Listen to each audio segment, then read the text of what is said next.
Welcome to BWTM and this edition of Inside Story. We ask the questions you want the answers to. And now our host, Ingram Jones. Hi, I'm your host Ingram Jones. This is BWTM. Thanks for joining us for the second part of a two-part series discussing boxing with Don Charles, Derek Chisell's trainer. Let's continue. Okay, hi Don. Hi. Thanks again for speaking to BWTM. That's perfectly fine. I'm privileged. I feel privileged. I'm honored. Thank you very much, Don. Okay, I want to talk about Derek Chisell, the David Haye fight, and moving forward. So, I mean, you say that you've got Derek in tremendous shape for the fight. You guys were ready for the fight. You know, I was privileged to be able to see behind the scenes, to be there with you guys at Blue Water, and I really appreciate that. Derek himself was very accommodating, saw the sparring and everything coming up to the fight. So tell me, lead up to the fight, how you were feeling and why did you believe you could beat David Haye? Well, you know, you were there behind the scenes, like you said. Yeah. You saw everything. A very confident young man. We fought at world level. We fought Vitaly Klitschko, the WBC champion. I've seen Derek's mood. It was in the same fight mode. There was no signs. We prepared really well for the fight, physically and mentally. So there's no. Whenever you look at results of any match, whether it's football, cricket, boxing, it's so easy to. If you don't win, if you're not successful, it's when we pick all these things that, what if we did this, what if we did that? But in victory, you don't hear people doing a post-mortem, do you? Really? They're done. Yeah? Because you won. Yeah, when you lose, it's easy to, obviously when you lose, you look at where did that go wrong? We've done that. Okay, and certainly preparation was not where we went wrong, whether it's physically or mentally.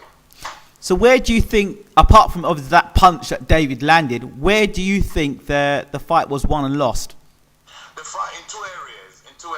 One of it is the loss was caused by technical mistake, technical error on Derek's behalf. Yeah. And prior to the fight, I said to Derek, we need a lot of patience, more patience than ever, to win this fight, because David Haye will frustrate you.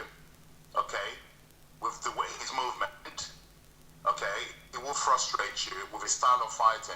Derek has never fought anybody with David Haye's style. We knew that going into that fight, hence why we employed the type of sparring we got for Derek, yeah? Okay, Joe Hanks, the American unbeaten Joe Hanks, who's very, very similar in terms of how he throws punches, the angles he creates, and the intelligence he applies during fights.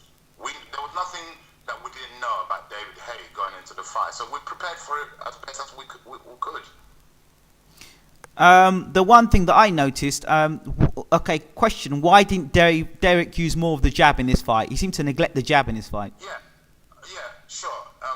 Basically, again, when a fighter gets into the ring to do his thing, when the man opposite you is not allowing you, right, not allowing you to apply what you've practiced, yeah, because they too have done their homework on you, right? So it's a chess game, right? So the fight, then that's when the fighter takes it into his own hands and try as best as they can to follow the instructions of what they've prepared, to stay as close as possible as to your game plan, right?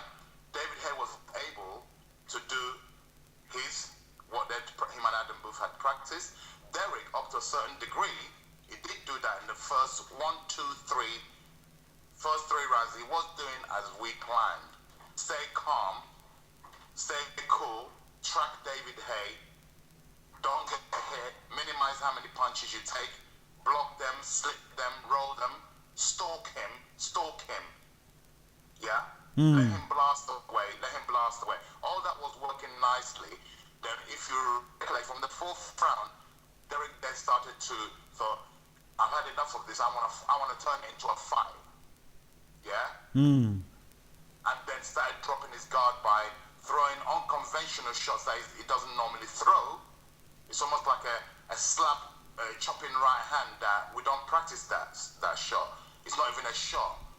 Yeah? He did it twice prior to receiving a shot from David Hay. David even acknowledged after the fight, he said, I saw Derek do something in the 2nd round and the 3rd round. So if he does it again, I'm going to punish him for it. Yeah? He's a very intelligent fighter, David Hay. A lot of fighters wouldn't have spotted what Derek was doing. He noticed, he thought, right, if he does that again, I'm going to set a trap for him. If he does it again, then bang. And he did do that in the 5th round, Derek. He did it again, and then he walked onto that tremendous, horrible left hook. Well, that's the difference between a domestic fighter and a world-class fighter. A domestic fighter... Hello. Yeah. I have to disagree with you there. In terms of, I've read a few articles saying that Derek was out of his league. No, I wasn't saying Derek was a domestic fighter. I'm saying in terms of capitalizing on a mistake. In domestic level, you can get away with making a lot of mistakes and get through fights. But when you get to world level and experienced world level fighters, you make one mistake and they'll make you pay for it. Not necessarily. He fought Vitaly Klitschko for 12 rounds. As a trainer, from a training perspective, I could show you so many errors Derek made in that fight during Vitaly. Vitaly didn't capitalize on it. He's a world-class fighter, #1 in the world. So really and truly, I know what you're trying to say. Yeah. But that was actually the case with what happened. This is a fight, yeah, or a competitive game, whether it's cricket, which you love, yes, or football that I love. Yes. Yeah? I'll give you an example in football terms. Yes. Yeah? You got 90 minutes on the game. Yes. The opposition is FA Cup knockout fight, World Cup knockout. Yes. The striker is taking the ball. He's going for a corner. The defender, how many times have you seen it? He doesn't need to challenge him. Yeah? He dives in like his life depends on, chops him down. He's not going towards goal. He's going towards the corner. It could either be a goal kick or a corner kick. Right? The player loses his head, bang, chops him down. He gets a free kick. 90 minutes. The penalty is tucked away. The game is won. The World Cup is won. That's what happened there. Right? He needed to have done what he'd done. He was chasing David Hay around, right? Trying to backhand him. We don't practice that. Yeah, that shot was a shot that I've never seen in my life in boxing. It's an old shot. But was... No, I'm not taking nothing away from David Hay. He has to have the intelligence, which he has, to acknowledge and said that Derek had done that mistake. He did it twice during that fight. On the 3rd occasion, he got punished for it. A lot of fighters wouldn't have noticed that. That's the intelligence in the David Hay. He noticed it. A lot of fighters wouldn't have noticed that Derek was doing that chopping right thing. They would have just fought on. Yeah? And we would have gone away with it and perhaps gone on and won the fight. Absolutely. Would people be saying that? Had we gone on and won that fight? No, they wouldn't be saying that. No. So, during the fight, at any point did Derek come back to the corner and express any sort of shock at the speed of David Hay or the power of David Hay? No. Well, listen, Vitaly Klitschko hits very hard, yeah? But David Price made a very interesting point. David Price said Vitaly was hitting the top of Derek's head because he was much taller, whereas David was able to get clean shots at Derek's chin easier because of, obviously, the height. Because of the level, exactly, because of the styles and the height. Yes. Yeah, of course. That's absolutely an observation is accurate because it's about height, styles, yeah? David Hay is an explosive. Prior to the fight, I'm not just saying it because David Hay won the fight. Prior to the fight, I was praising David. I said, we recognize what David Hay possesses, but what my question was, did Adam Booth and David Hay recognize what Derek has? Because they always appear to ridicule Derek Chisora's style and stuff. So I'm thinking if they're really that ignorant, then that's what's going to be to their detriment. But they're smarter than that. Adam, since then, they've acknowledged that they trained harder than they ever trained because they knew they were going to be in for a fight. They've acknowledged that. Right? So, look, somebody had to win the fight. Okay? Somebody has to win any fight. And it's competition. Absolutely. The man who stuck to that game plan Won. was his night. I'll tell you why it's not our night, yeah? In the third round, okay, up till today, I still can't explain, and nobody has ever really said anything about it. I don't like moaning. When Derek appeared to have had David Hay in some kind of trouble, yeah? The bell went. With the left hook that he reeled onto and now the Derek that we know would have jumped on him and he will not stop punching to if a David Hay goes down or the referee jumps in. That's how Derek stoppages have all happened. He will not stop punching once he has you in trouble till the referee stops the foul, you go down. Right.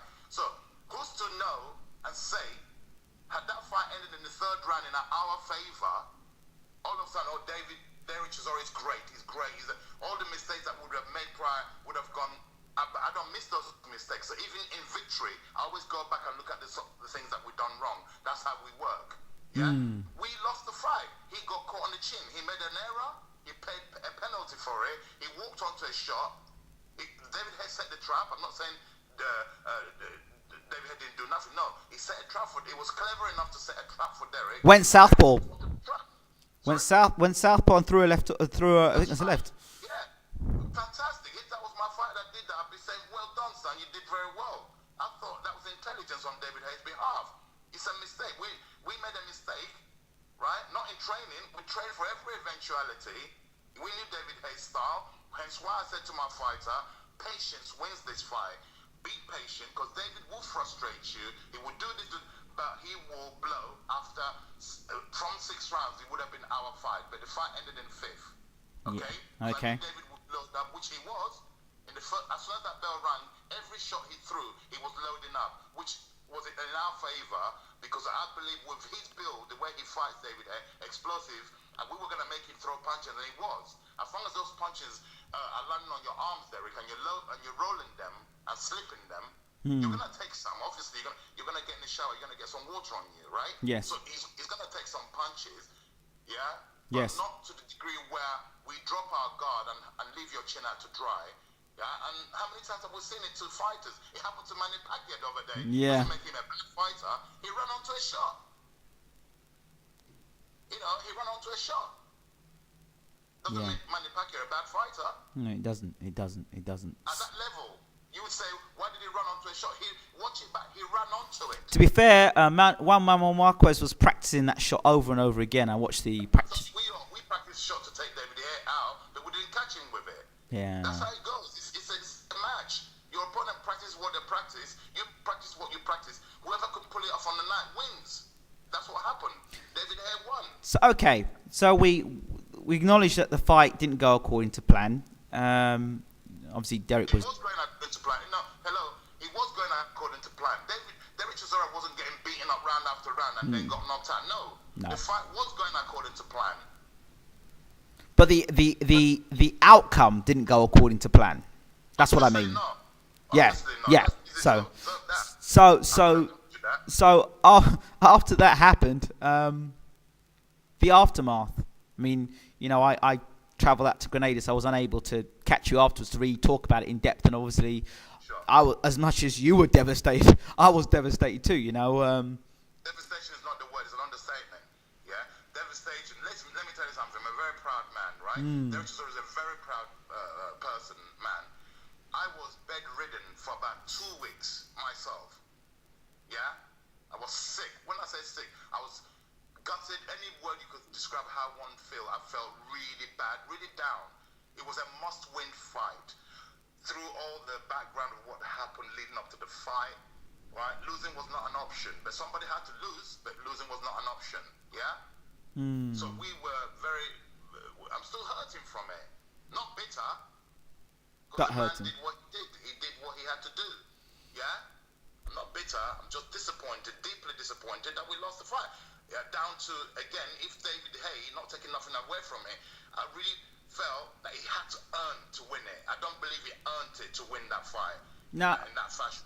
I do want to make some points here that Derek Chisora, under your guidance or your tutelage, has become a much better fighter, and that's quite clear to see.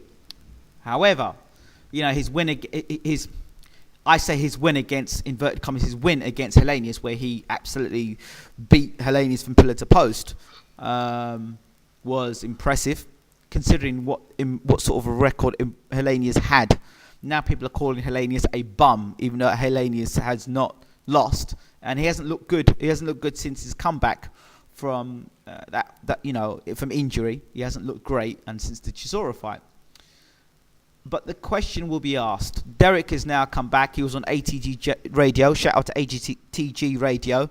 And said that he's the John Wayne of boxing. He'll fight anybody. And, but the bottom line is his best win has been against Sam Sexton. Which, in the world terms, that isn't saying very much. How are you going to move forward? Because, we can't afford to have any more losses. How are you going to move forward to getting Derek's confidence back and getting yourself on track to be becoming heavyweight champion of the world? Yeah, good question. Obviously, it's not rocket science that at this stage in his career is very, very important. It's always been important, but even more so now.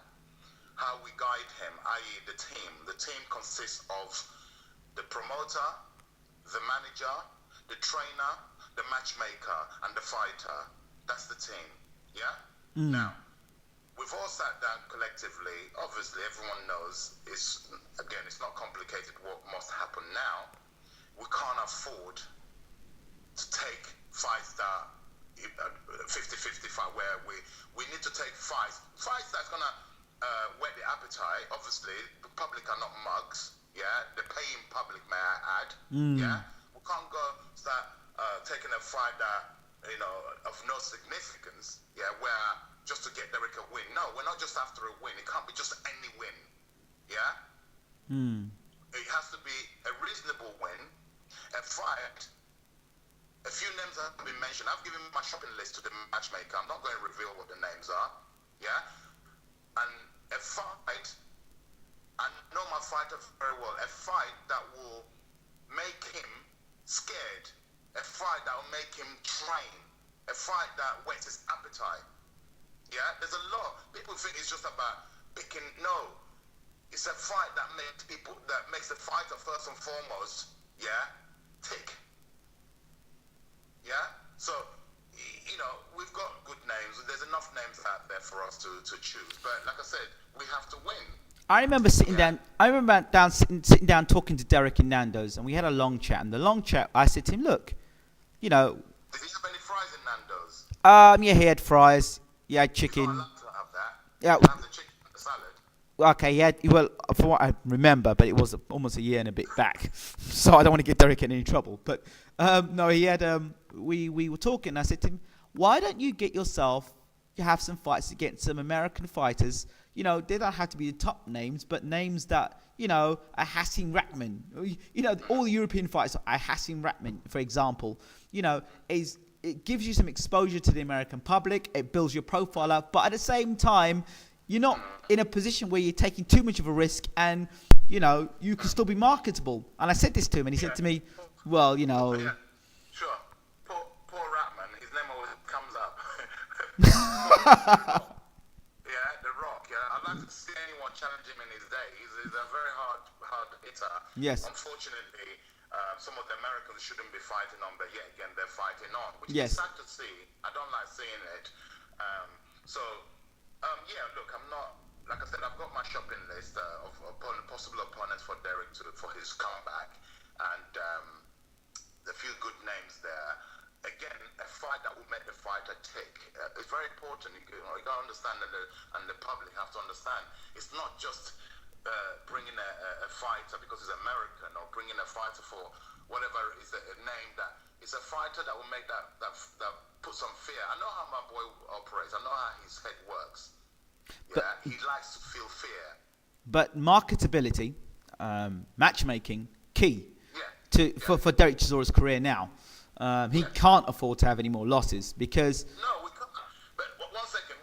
Let me also answer this. Can't afford. You know, that's kind of like I said to him, a very proud man. Derek is a very proud fighter and man. Yeah. Do you really think that we don't know that we can't? Losing is not an option. Losing was never an option. Losing has never been an option. Yeah? But sometimes in life, when you've done your best and you've lost, you've done your best. This is a fight game. Yeah? It's not even a game. It's a fight sport. It's not a game. We don't play boxing. Right? So, nobody wants to win more than we do. Let's say, hypothetically speaking, that we lost our next contest. Let's say we don't want that to happen. I don't want that to happen. We're not going to plan for that to happen. I like to think it's not the end of my boy's career. No, on record. 1 second, right? Okay. You're going to say to me, how the hell? That's not, our mentality is not a losing. We're not, I don't like to call the word journeyman, because these journeymen, they're guys who are just going along to make money, and they love the sport. Some of them, in some cases, it's not even about the money, it's because they just love boxing. That's why they carry on doing it, participating. Derek is, no, we can't afford to lose fight, because you're going to be categorized as a journeyman. Someone just making up the numbers. No, we haven't reached that. Me as a coach, Derek Chisora as a fighter. No, we want to be a world champion. Yeah, and he's good enough to do that, we believe, and hence why we will be victorious in our coming fights, not just 1, 2, 3. From now to the end of his career, we don't want to lose, but it's gonna happen. But obviously, hopefully, not our next fight. Okay, but how do you know now that Derek is still a winner inside? I mean, mentally, because you can go through the gears and turn up and fight. But there's a difference between a guy that turns up to fight, journeymen turn up to fight, but have the ability to go further and not just fight, but to win and to understand winning. The difference between a journeyman who turns up to fight and, Listen, to your question, come to the day where I'm training that's all in the training and your preparation. You could see where the fighter, what they're feeling, what they're thinking. Come the day when any of my fighters, including Derek, because I train a number of fighters, including Derek, come the day where I think he's just going through the motions in training, and he's not, guess what? I advise him to stop boxing, and I won't train him. Yeah? Come the day, I take that attitude as a trainer where I can't be bothered to get out of bed, and monitor their runs. I monitor every run for my fighters, every run. Long distance run, middle distance run, sprints, I monitor everything. You have to, Come the day where I can't be bothered to do that, and it's the day I should also stop training people, because I'm putting their life in danger. Okay. So, what's mood like in the camp now in Team Chisora? He's eager, even more eager than before, because he has a lot to prove, to himself and to the public, the John Wayne of boxing. He's got that champion's mentality. He's definitely got a personality. He definitely can fight, no doubt about it. But now the case is, the questions and a lot of the boxing public are very quick to write somebody up and say he lost to David Hay. He's a bum. That's it. Derek was a bum. That's it. Listen, the public has every right everybody has an opinion. Of course. Which is what makes it all interesting. Okay. From their observations, they can only make their comments based upon what they see, right? But there's more to more to the eye than what they actually see. But they're absolutely right to base their opinions on visual. On their observations. Absolutely, and others would say, well, Derek's a bum and his trainer's no good either. Is that a fair assessment? Is that a fair opinion? Sorry? Is that a fair opinion, or is that, this is a fan's opinion? Like I said earlier on, everybody's entitled to their own opinion, Everybody's entitled. We get criticized, we get people who commend us. Yes. Yeah. So you have to be balanced. You can't have it. You can't have it always people praising you. There's gonna be people there who don't like your style. They don't like you. They don't like the way you do. That's their own opinion, and we recognize and appreciate that. So Now, I'm not gonna step. We're gonna do the best we can to be the best we can. as an analysis, and what I've seen from Derek Chisora as a fighter, and this is just my personal opinion, and some would say, oh, well, you're a reporter or journalist, you shouldn't have an opinion. Well, this is my show, I do what I want. So, so my thoughts are Derek Chisora's style, as you've created him or you've designed him to fight excellent against short, taller guys. Seen in the Vitali fight, he's able to roll and get inside. His experience has been, is when he's got inside, is not to let the hands go as much as he could do at that level. And so that's why he lost the fight against Vitali. Vitali was able to fiddle about, use the jab and sidestep beautifully and do little things that at that elite level, an experienced fighter like Vitali, who's used to fighting against shorter guys, can make the adjustments very quickly. Sure. So is that Derek would do better against taller fighters than he would against shorter fighters because they can catch the shots on top of their head rather than taking them flush. And Derek and David Hayes' style, because of the speed, the pot shotting and the movement, was all wrong for Derek because of that. Is that an unfair analysis? Look. Yeah, absolutely spot on, but obviously I'm going to give you my side of it. Obviously. The style that we've devised, I'm not God, so I don't create, I devise, yeah? All right. The style... Some trainers think they're God. Let me cut you there. Some trainers think they're God, so... Well, I'm a son of God. We're the sons of children of the God, yeah? Okay. So basically, the style that I devised from day one, let me tell you and the public, that style is incomplete. It's not completed yet. Derek Chisora has only had 19 fights as a professional. Yeah? Yes. Okay? He's only had that style is not complete yet. We're still working to perfect it. It's not perfected yet. Right? He's only had 19 fights. And now, considering he's only had 19 fights, he has fought for every title there is to fight inside 19 fights. But there's a real danger now. He could be a stepping stone or a journeyman if not managed correctly. And this is not you now. This is not you. Listen, Ingram, you're absolutely right. It's up to us. Well, it's not so much you, the trainer, because you've got an opinion. It is the whole management team. The manager, who is, if I'm right, Frank Warren. That's correct. And Dean Powell is the matchmaker, right? Yep. They are responsible for matching the fights for Derek Chisora in the way they have so far. And they don't force it down our throat. They don't say, you must fight this fight. They offer us the fight. It's up to myself and Derek to make that final decision. They don't force it on you. May I add? They show us the fight. Do you want... When Vitaly Klitschko was mentioned... Vladimir Klitschko was mentioned 2.5 years ago, we were asked, it was only Derek's 15th, it would have been his 15th fight, and he was ready for a world title. We didn't have to take that fight. We looked at it, can we win this fight? We thought, you know what, opportunities come sometimes in life, yeah? We didn't want to go for a world title at that point, but the opportunity provided itself, and we looked at it, examined it, and we decided as a team, me as a coach, I went away, looked at it, can we win this fight? Ideally, I would have liked Derek to have fought for European title, like 3-4 fights down the road before he challenged for a world title. But he came out the blue, and we looked at it, we thought, you know what? We're going to take a chance here. He can win this fight.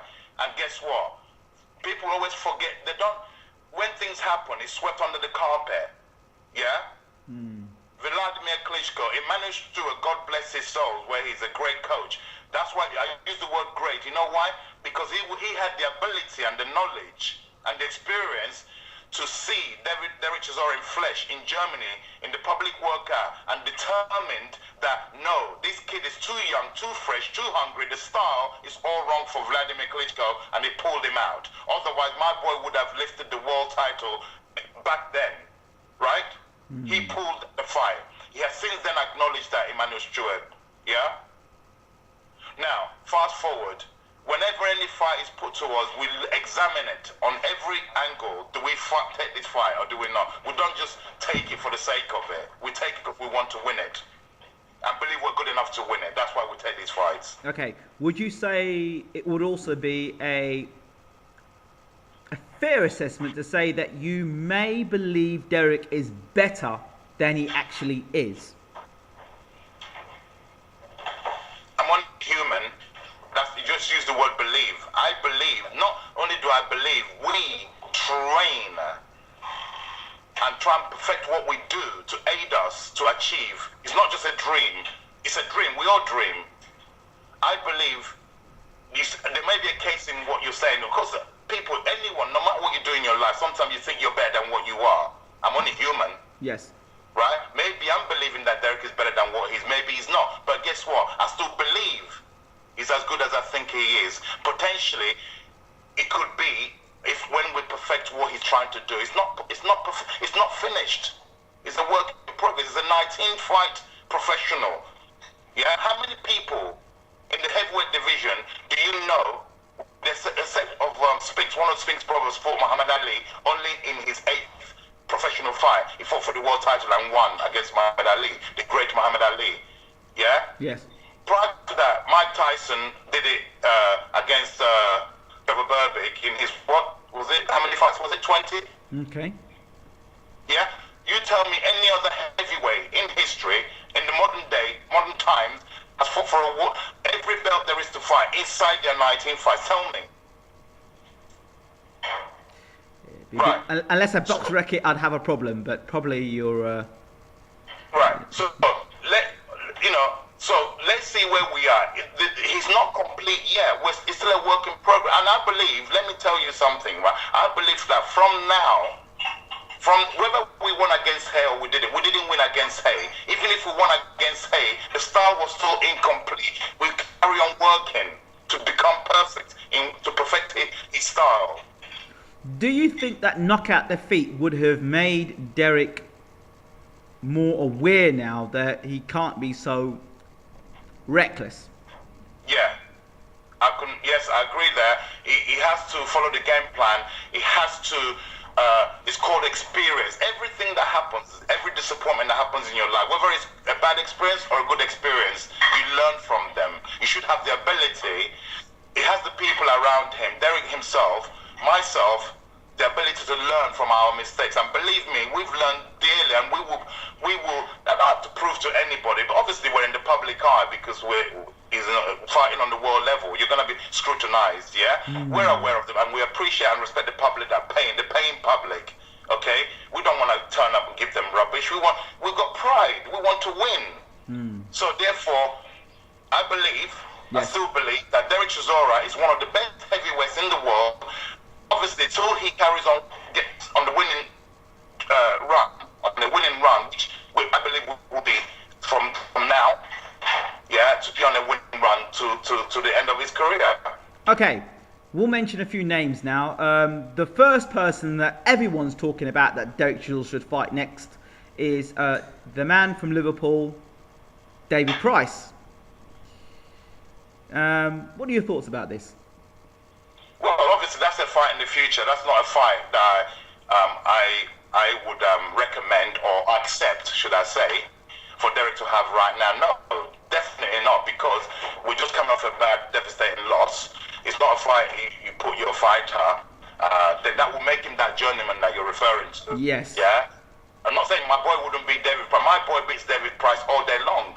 He really does. All day long. People don't know that. What are you talking about? That's what the first question. You must be deluded. No. I know what I know. I've seen what I've seen in sparring sessions. They've had many sparring sessions together. Yeah? Okay. What, you think if Derek Chisora beat David Hay, that people will be saying that? You know, say, oh, let him fight David Price. Yeah? Right now. Because of the nature of the loss we had, it wouldn't be wise and advisable for me or for Derek, for that matter, to agree to take that fight. Not now. It's a fight in the future. It's something that I've mentioned a lot on Twitter. Provided Price is winning. I've mentioned that on Twitter that it would be a suicidal move to try and get Derek Chisora in the ring now with David Price. You need to get some confidence, you need to get some wins under your belt, and you need to get yourself ready for that bout. So you've just come off a bad knockout defeat. So that's just being honest. That's common sense. It's common sense, and it's business sense as well. You could also Price could go on and win a world title tomorrow. He could go and win a world title, and then you've got a fight there. I believe he's good enough to do that, David Price. Yeah. Let me say something, right? The British scene right now, the British scene, not just the heavyweights, on all the weights, is so vibrant, so exciting, that we over here in Britain, we're gonna be, ruling boxing in a long while. Every division is really, every weight division is really healthy in Britain right now. And the heavyweight, obviously, we're talking about heavyweights here. The heavyweight, you got Tyson Fury, you got David Price, you got Derek Chisora, you got Ian Lewison, you got Dylan White. Okay, I know he's suspended at the moment. Okay, you got, although Sam Sexton has lost a few fights, okay, I still put him in the equation because the kid is really, really good. Richard Towers. In Britain, where the heavyweights fight each other, unlike the Americans, the reason Sam Sexton is in position he's now because he's been matched against prospects such as Derek Chisora. If he wasn't matched like that, I think the guy could have gone on and won European title by now if he was sidetracked Derek Chisora and other people he has fought. David Price beat him since then. He's still a very good fighter. So I have to put him in that equation. Let me be matchmaker for a second. How about Michael Sprott? Now that would be an interesting bout, don't you think? A British fight. Sprott's come off just a good win off of Gerber. He has beaten Audley Harrison and been beaten by Audley Harrison. What do you think? For a lot of reasons, which I'm going to reveal. Yes. Yeah. It's not a fight that I said to you earlier on about a fight turning my fighter on. Yes. Yeah. That fight would turn my fighter on. I'll tell you why. Derek Chisora and Michael Sprott are like brothers. Okay. Yeah. Michael Sprott helped Derek Chisora immensely in the beginning of his pro career. When Derek was still an amateur, he used to go over to Reading. Yes. And spar Michael Sprott. Michael Sprott is like his big brother. Now, I know if that fight would never be made, number one, I wouldn't allow it. Derek wouldn't be able to hit Michael Sprott, as in he wouldn't feel to hurt Michael Sprott. To fight somebody, you want to hurt them. Yeah? He would never, for any amount of money in the world, hit Michael Sprott with view to hurt him. So Michael Sprott's out. So Michael Sprott's out of the equation. Definitely, because of those. That's one of the reasons. Yeah. All right then, British fights fans, you heard that. Chisora Sprott won't happen. So that's out of the equation.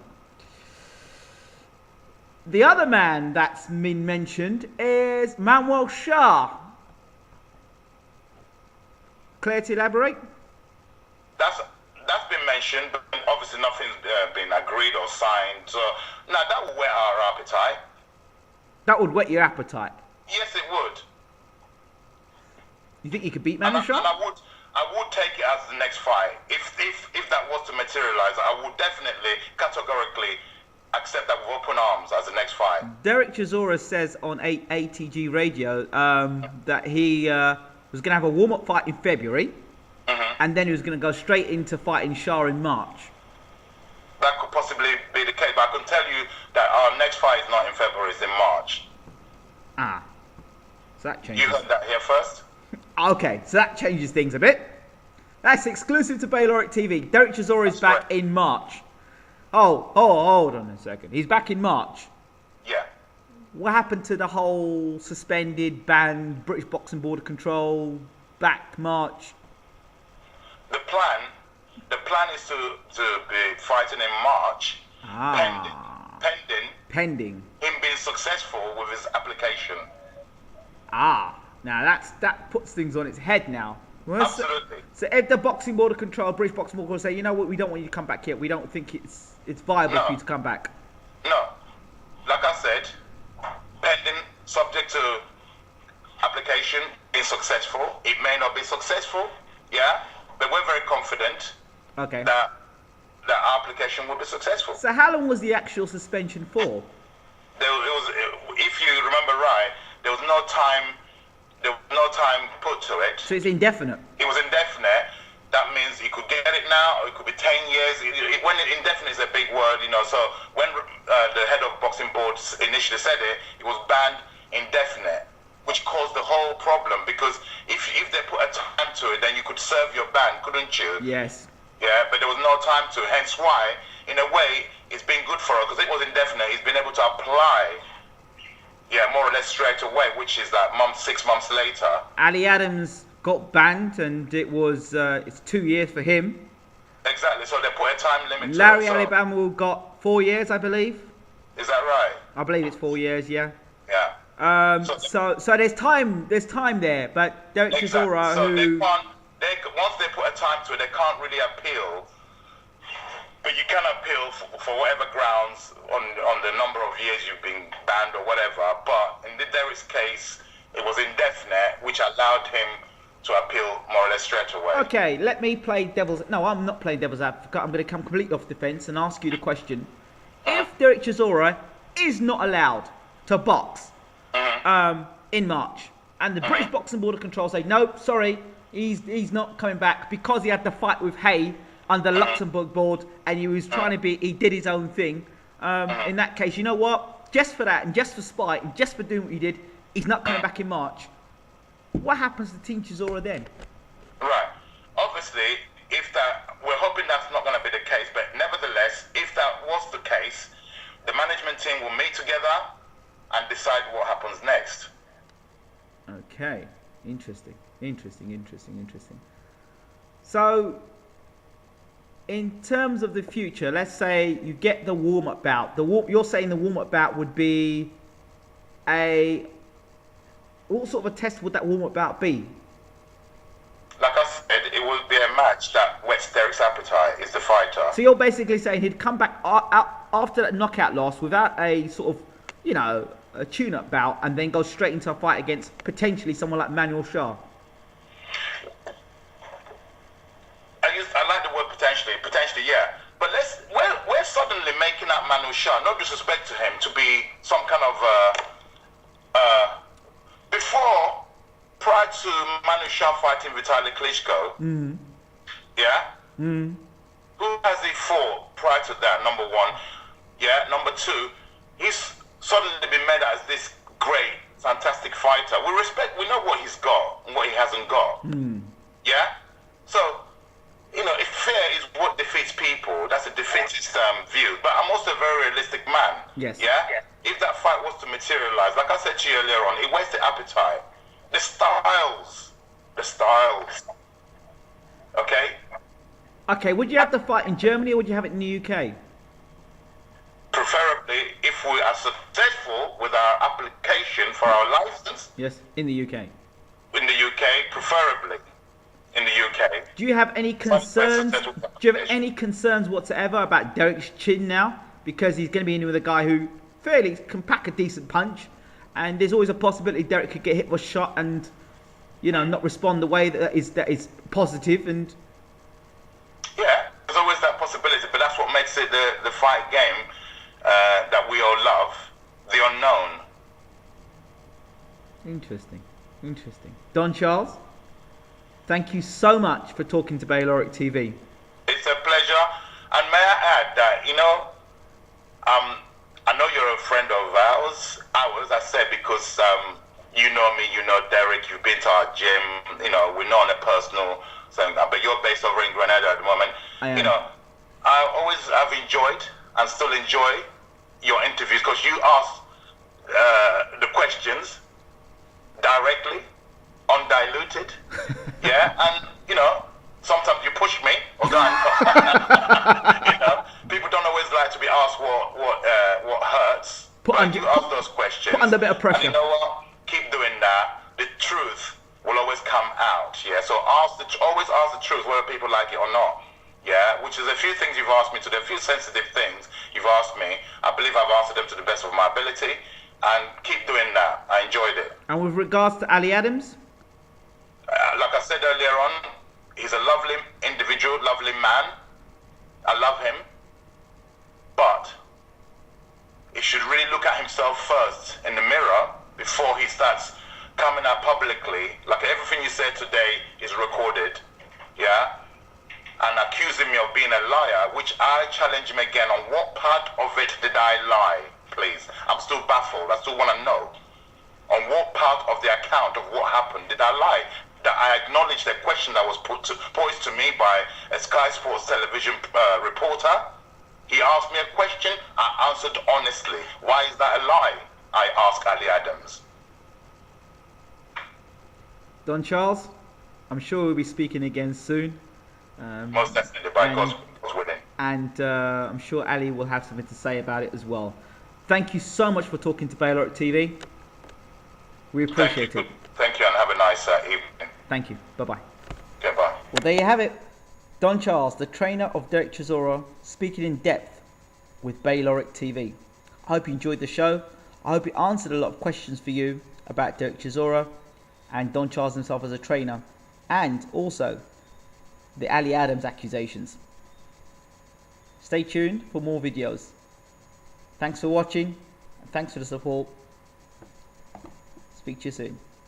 Bye-bye.